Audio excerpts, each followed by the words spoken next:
just kind of, take the mic here and the lead, and from the beginning, from the first things that happened to you, just kind of, lay out the things that you've experienced. Yeah. It was like when I was talking to our guests yesterday, it's really hard to find where to start with this because so much has happened over the last 12 months. And I guess I always start from, and people have seen it in Two-Face the Grey, where I get a visit during the making of Sir Noface. And you document it really well in the film. And to be clear, these were not these were not traditional Men in Black from the 50s, Point Pleasant. They were not wearing those. They were not wearing the traditional Men in Black outfits, correct? Right. That's correct. And at the stage, I had no reason to even think of anything such as that. We were still dealing with a paranormal ghost investigation, right? So I had no inkling of anything like that. But the way they spoke and the way they looked and the way they had these smiles on their faces that just didn't leave their expression, something about that was very off-putting and very disturbing. Yeah. And it made me really angry. And it made me angry for a couple of reasons. The first reason why it made me angry was because people are coming to my house, where my family are, where my boys are, where my wife is. The second reason is because I'd like to see myself as a man's man. Sure.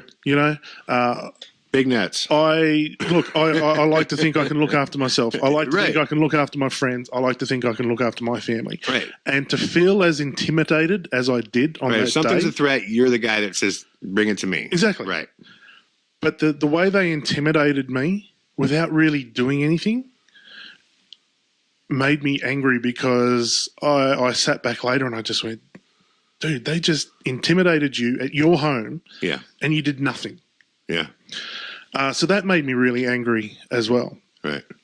I've also got to tell you, and this is also said in Two-Face the Grey, that Nick, my wife, was the first one to actually comment about how the apparition of Sir Noface actually looked like an alien. Great, right. And I had a bit of a laugh about it, and I've kind of gone, oh yeah, it kind of does. But other than that, that was the only time it was ever mentioned between us. In regards to things escalating, I can only put it back to when we actually made the decision to delve into Two-Face the Grey and you were going to make the film. Right. From that moment, a lot of things happened in my life that changed, I feel, the person that I am today. Right. And it started with feeling like we were being watched on a constant basis. Right. My wife has been followed, and she still continues to be followed by people in a black SUV with black tinted windows, headlights are on, that just constantly seem to be wherever she is. And that disturbs me and that worries me. And that happens a lot, to the point where this vehicle comes down our driveway and will stop out the front of our house. And Nick will notice it. And as she notices it and goes towards to see the window to see who it is, it will back out. It will just drive back down the driveway and disappear. It follows her late at night. If she's been out coming home late from work, or if she's been at the grocery store, this thing will follow her. I noticed that my phone started to do strange things. One of the things I noticed first was that it was making strange noises whenever I was on it, especially to you. Yeah. It started off with crackling noises and a lot of interference. Sometimes I know I had a lot of struggle staying connected to you when we're on phone calls. Constantly, guy. And I can't even tell you how frustrating this was. And what was really weird is, obviously, Craig and I have a friendship outside of investigating. So, like any normal phone call, when you first connect, it's like, how you doing, brother? What's up? How's life? How's the kids? How's the fam? What'd you do for fun type of shit. Like, those conversations, fine. We could talk. The second we would turn our focus, all right, man, well, let's get into this. Let's, the second. Flip. phone's off. Yeah. And he would like drop every 15 to 30 seconds consistently. And I thought, well, this is my cell phone. Let me switch and let me call you on, the Wi-Fi connection. Yep. Same thing would drop. Let me call you on my landline. Same thing would drop. And that's when I was finally like, okay, well, that's one of the first reasons I was like, we got to use this tape a call on every single phone call that we make from now on. Yeah. And that's when people had heard in Two-Face the Gray, you hear, and the reason that recording that beeping sound, and it's such a unique sound, and that was one of the reasons why I included it in there, because you could go online and search up natural sounds that people hear all the time, and people will identify what it is. We'd be like, oh, this is a system update sound that happens when this is. And that sound that we have is completely, there's nothing online that identifies that sound. And I included one in the film.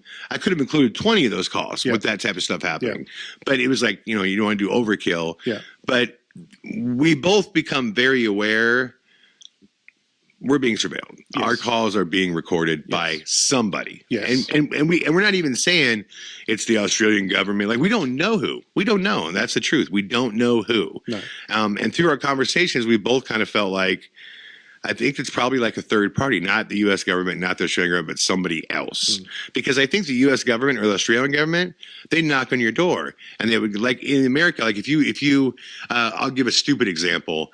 Logan Paul's little brother Jake Paul went to the White House and was going to try to stay there overnight, did something stupid, and the CIA showed up and arrested his ass for a day. Right. And that's what they do, Yeah. The director, Jesse Whalen, directed the Snoop Dogg video where they had the Trump type character and they put a gun to his head that said bang. The CIA showed up at Jesse Whalen's door the next day and they're just like, yo, dude, we're digging into you, even though we know it's parody. That's how the government works over here, like the formal government. Yeah. If we did something wrong there, they'd knock on our door and they'd go, hey, we're going to put you in jail unless you shut this down. And that's not happening. Yeah. Which made us think that this is a third party type of thing. Yeah. But with that in mind, continue. Yeah. So all of this strange stuff was kind of happening, but the most worrying thing for me was feeling like my family and myself were being watched. Right.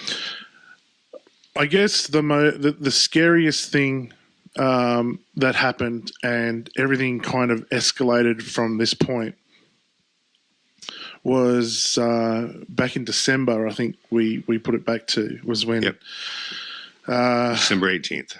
December 18th.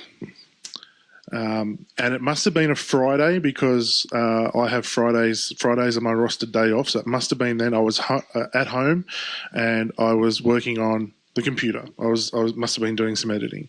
Now, the really funny thing is I can't remember much of that day beforehand, and I can't remember anything after the incident.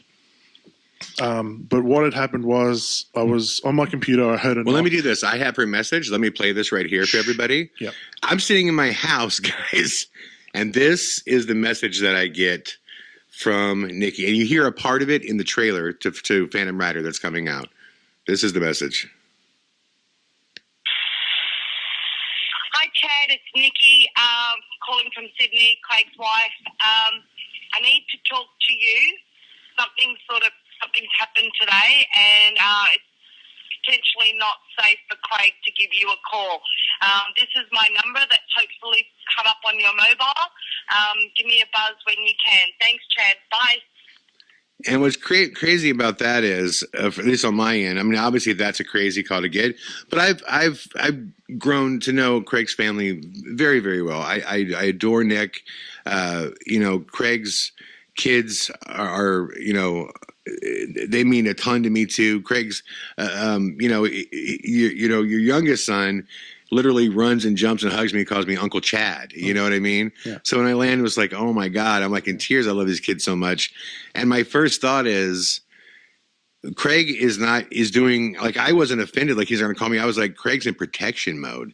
He's protecting his kids, his family. That's why he's not calling me. So this has to be heavy of what's going on.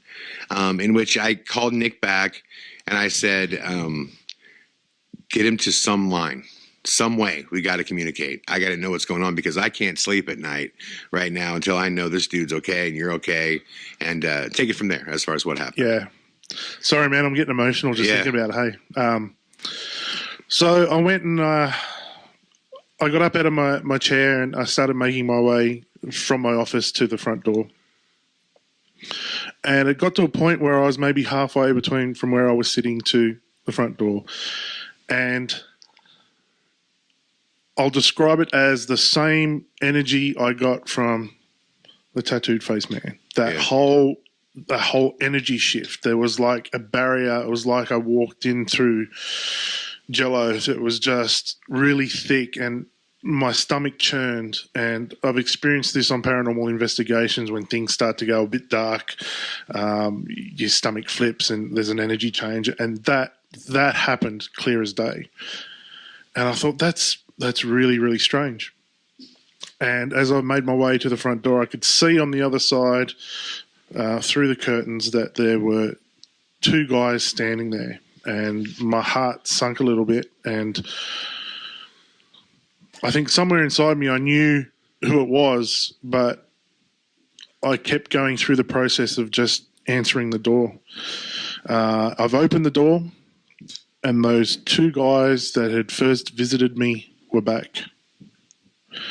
And they had the same creepy looking smiles on their faces. And this is where it gets really, really weird. This is where if it was anyone else telling me this story, they'd probably lose me. I'd probably just go, that's too far-fetched to even fathom. But it felt like I was in some type of paralysis. Right. I was stuck into a position where I was just kind of staring at them. Was this middle of the day? Nighttime? This was in the middle of the day. Middle of the day. Is it a knock on the door? What is it? You pick them up coming down the hallway? How's it? No, I heard a clear knock on the door.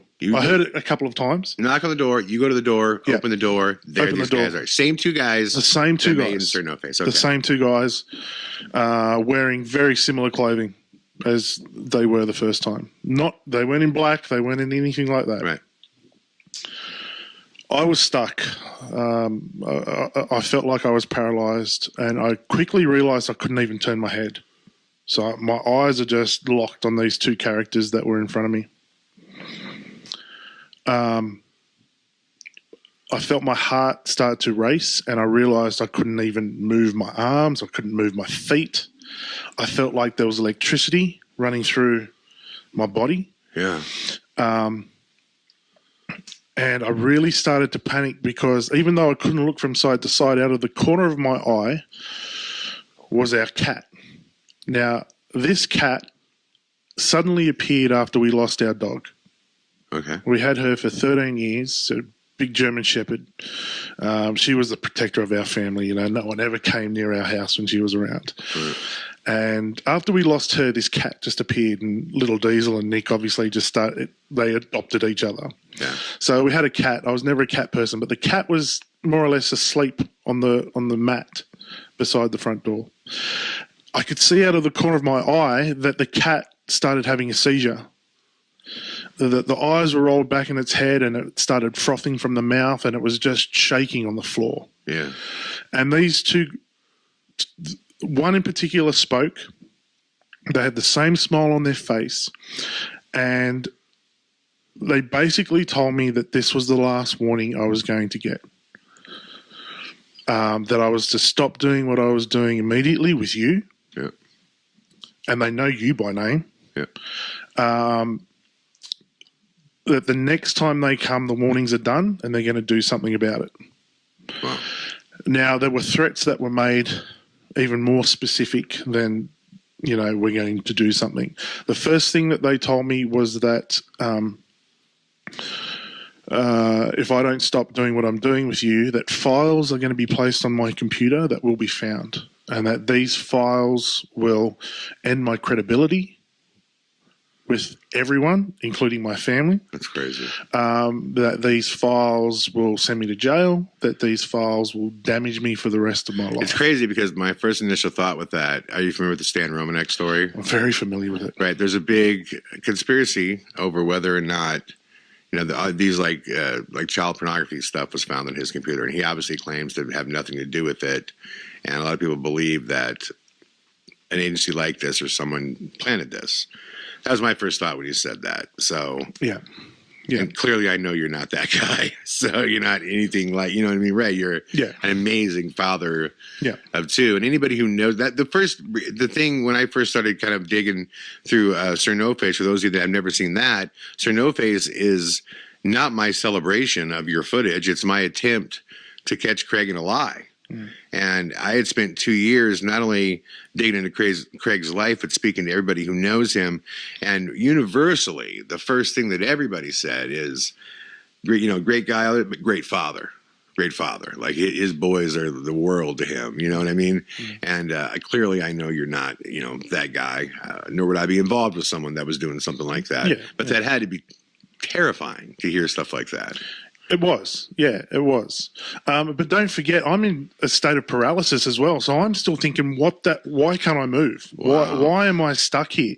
So I'm hearing this, but that's not really registering in my head, and that doesn't that particular threat doesn't register until later on. Right. The threat that does register though is the fact that he mentioned my son's school. Oh.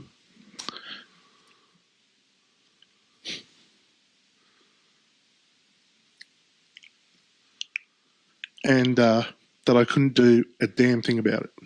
Yeah.